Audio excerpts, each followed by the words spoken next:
तर तिकडे सोलापूरमध्ये भाजपचे राजेंद्र राऊत विजयी झाले। त्यांना 365 मतं मिळाली। शरद पवार गटाच्या वसंत देशमुखांचा त्यांनी पराभव केला। भाजपच्या राजेंद्र राऊत यांना 483 मतं मिळाली। शरद पवार गटाच्या वसंत देशमुख यांना 118 मतं मिळाली। 365 मतदान आली शेख साहेब, 483 आपल्याला बोलली, 118 दिली। हो तुमच्या आशीर्वादाने झालं साहेब सगळं।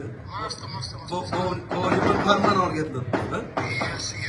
हो येतं साहेब। हो सर, जनतेची एक भावना होती की माझ्यासारखा एक कार्यकर्ता या ठिकाणी आमदार म्हणून विधान परिषदेमध्ये जावा, कारण विधानसभेला प्रचंड काम केलं असताना सुद्धा काही दुर्घटना त्या ठिकाणी घडली होती आणि त्यानंतर बाजार समिती, नगरपालिका, जिल्हा परिषद, पंचायत समिती या सर्व सत्ता आल्या आणि सर्वांची भावना होती की काम करणारा कार्यकर्ता विधान परिषदेमध्ये असावा, विधान भवनामध्ये असावी भावना होती आणि सगळ्यांच्या आशीर्वादानं ती आज पूर्ण होताना दिसते।